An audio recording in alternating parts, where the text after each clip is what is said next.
Hello, everyone, and welcome back. I'm Alex Siggers here with AV News again to give you a live feed coming to you from FIX 2024.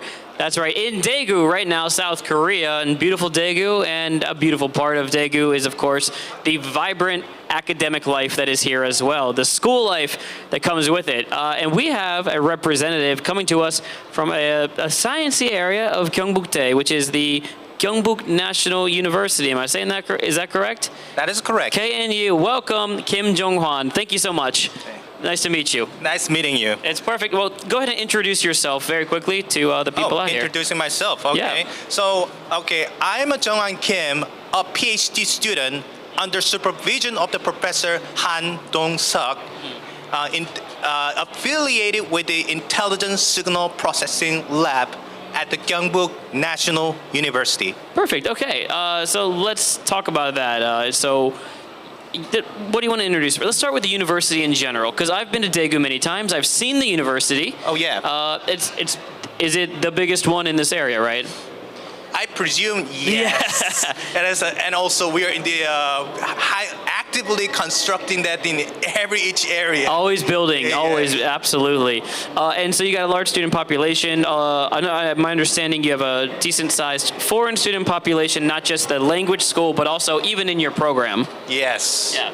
So let's talk about your specific program right now before we get into your booth. But first, your program. What is it that you do? What do you study exactly? My study is the researching the related to the artificial intelligence that may be beneficial for this autonomous driving vehicles, and also there's additional system that provides that the human-centric, that they provided the comfort to that the passengers, and not just as the comfort, for also protect the pedestrians and the passengers on the road. Yeah, I was at your booth earlier. You were showing me around, and we saw an interesting part of it, which was, of course, the outside you have LiDAR, autonomous driving. On the inside, you were using facial recognition technology to determine what? Determine up the 7 classification of the emotion. 7 classifications of emotion. So like happiness, anger, fear, that kind of stuff? Oh yes. So basically, if you feel very uncomfortable while the vehicle isn't moving, and it will, the vehicles automatically assist those passengers inside. Oh, so like if the car is maybe moving around too much and I go and I freak out, then the car is gonna just then maybe slow down or something. Is that the idea in the end? Not just the slow down, but also provided some music that makes you calm down. That's a great idea. Or maybe if you get something feel very boring or tired, or maybe it's just a very little bit frustrating in the vehicles. So they let you to open the window to ventilate it. That's so make it all the gas out of these vehicles. It'd be really cool if I'm tired, if it signals to the car to make me a cup of coffee. I think that'd be. Oh, maybe it's a good idea too for if you get bored or maybe some like feel a little bit gloomy. Yeah. Then maybe the technology will tell you, should I order the coffee or some snack in the next launch and stations? Yeah, I mean, why not? That's a good idea. Yeah. All right, let's talk about the Center for ICT and Automotive Convergence. Yes. Tell us a little bit about that. Yes, okay. Center for ICT and Automotive Convergence, as known as CITEC, was selected for the Ministry of the Knowledge Economy 2011 IT Convergence Advanced Human Resource Program Support, and opened in July 2011. It is currently designed as a key research instituted by the National Research Foundation of the Korea, and is conducting the development of the core technology for human-centric autonomous driving based on the multi-intelligence. We also the primary research of the autonomous driving vehicles, and along with the other research, including emotion recognition, human activity recognition, and also adversarial imaging that can reconstruct the images in extreme weather condition that is difficult to recognize object around the vehicles. That's pretty fascinating, that last part there too. You know, in snow or rain, you're able to kind of still use autonomous driving, hopefully. And so that's fascinating. You also brought some material for us to look at. Can we kind of go through what you brought for us here? Oh yes, this is an introducer that I mentioned that about SciTechs. And What the else do you have? second one is you're not only considering the safety of the vehicle, but also personalize the control of for passengers, and also provide some comfort, as I already mentioned this one. And then you're not just communicated with the detecting the radar of the vehicles, but also communicating different vehicles. There's a danger ahead. You know, maybe under the constructions, or or maybe there's some natural disaster ahead. There's a road that's cut out, so provided some information within a short time. Yeah. And but also vehicles are going to very speed, and that is the slides that they explain about it. Sure. Yeah. Okay, well, tell us about this exhibition. We're here at FIX 2024. Yes. You know, what was the goal of this exhibition? What was your main purpose? What is the main purpose is we are share and display the latest our research contents, and then the research achievements. Hopefully we can build the network with the various researchers and the industrial professionals, that we can share our experimental results, that we can later we can get collaboration to expand and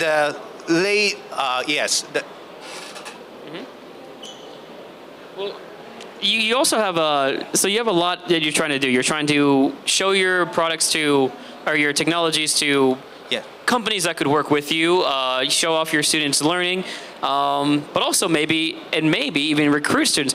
I noticed, you had a lot of Korean students there as well, and you had people from a lot of different countries as well within it, right? Course, yes. What countries are represented in your laboratory? Okay, in our laboratory, that I believe we have majority of the lab mates are from Korean. Yeah. And then the rest of the people who from the Uganda, Vietnamese, and Chinese. Yeah. Now, is that a mix of, master students and PhD students? We have both. Yes. And we also have some undergraduate students who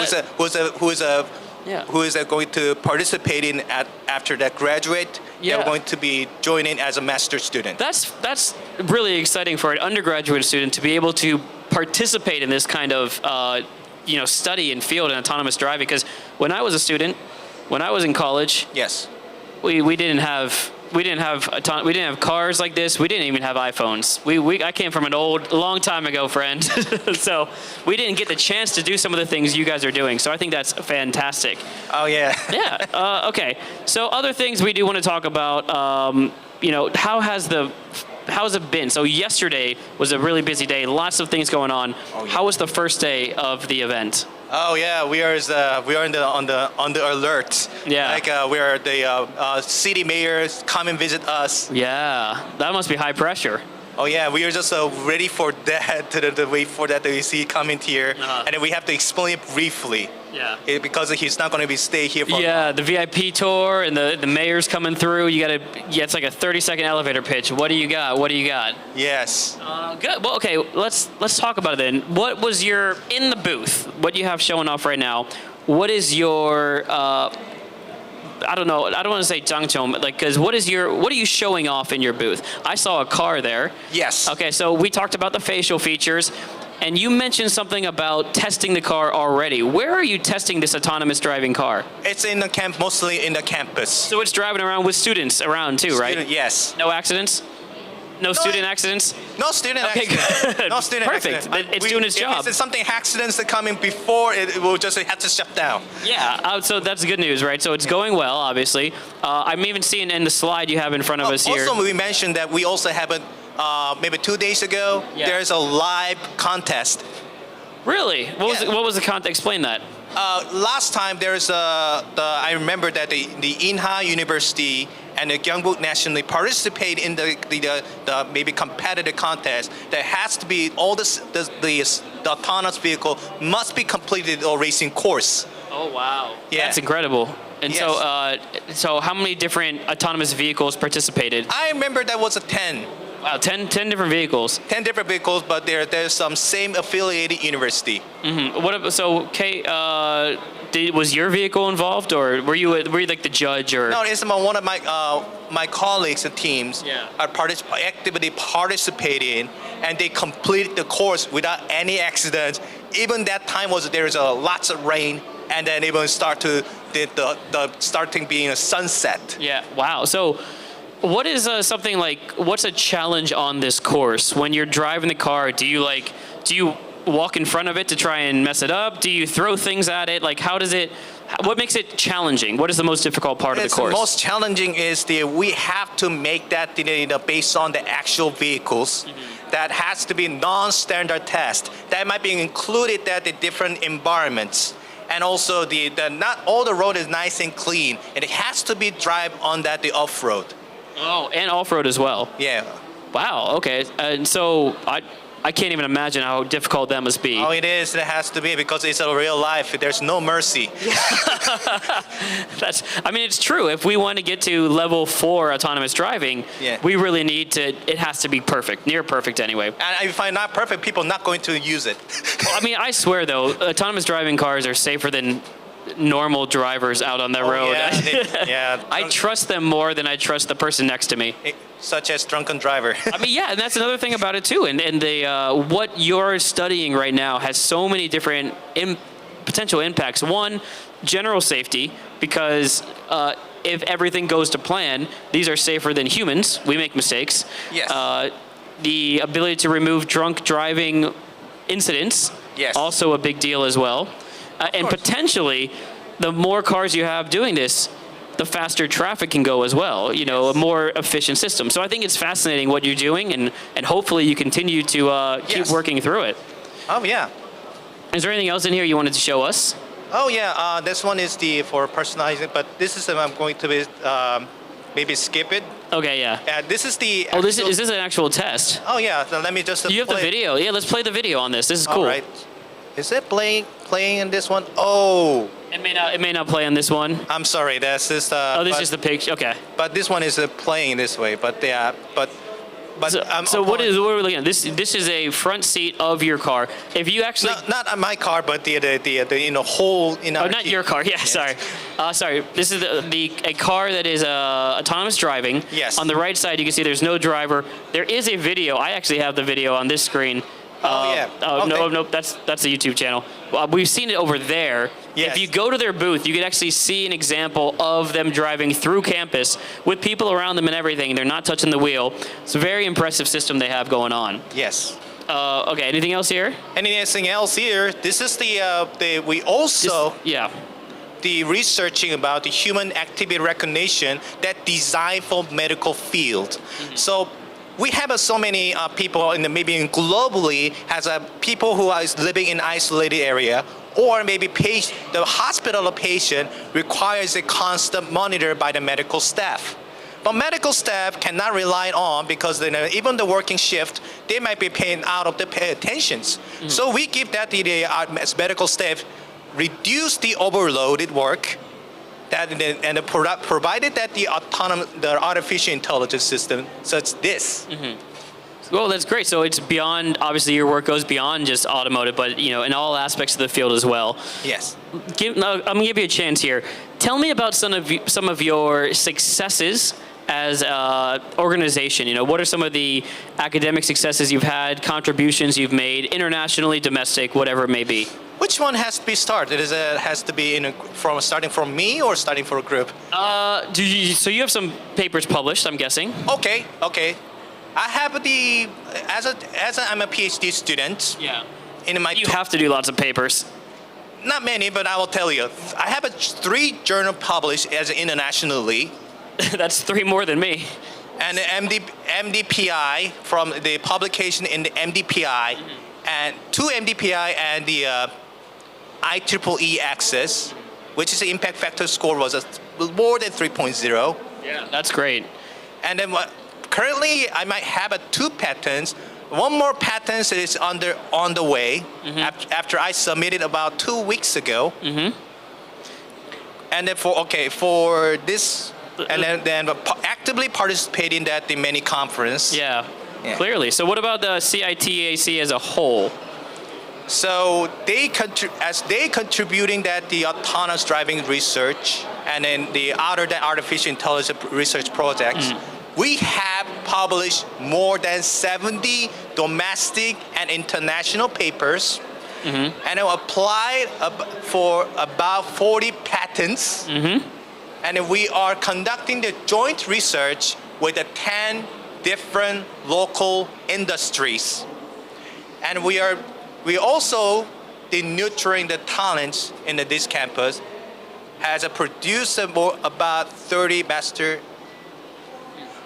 30. Okay. You got about. Yeah, 30 masters and a doctoral level researcher for past 3 years, contributing to the academia and industries. Great. Well, okay. Well, perfect. Thank you so much. Just gonna go ahead and end it right here with a question about the future. What is the future plans for your organization, for your research center? What do you expect next? What we are expecting next is we are keep continuing the focus on the core autonomous driving technologies research, and through this, we aim to increase the reliability, the convenience of the autonomous driving technology, and we plan to more joint research with the different academia, research institutes, and the industry, and the more different industry that we hopefully increase the regional industry growth. Yeah, and hopefully too, as you continue to expand, we'd love to see this technology getting out, not just to Daegu, which I know you're doing a lot of work in Daegu, obviously, but I'd love to see a lot of it get out to Seoul, and of course, my home country, the United States, as well. Oh. I mean, obviously, I want to see this technology go out and make a safer environment for all of us. Oh yes, and we are cultivating the many talents in the talent and maybe outside of talents. And we also secure more papers and patents. And Absolutely, yeah. Keep it going. Keep the research going, obviously. Yeah, and then we have a more collaboration and expand our capability of our research center, the capability of our research in our research center, and then we make the Daegu city much more smarter and safer. Absolutely. Well, thank you so much for talking with us, Jung Hwan, today. It's been an absolute pleasure. It's a pleasure with you. Thank you for this opportunity. Absolutely. And if you want to check them out, make sure you do go to the KNU booth. It's actually right in our site. We can see it just over there here. Yeah, happy to welcome you guys. And we'll see you in just a bit. Thanks for joining us. Have a good one. Thank you. Thank you. Nice job. Great job, man. Thank you.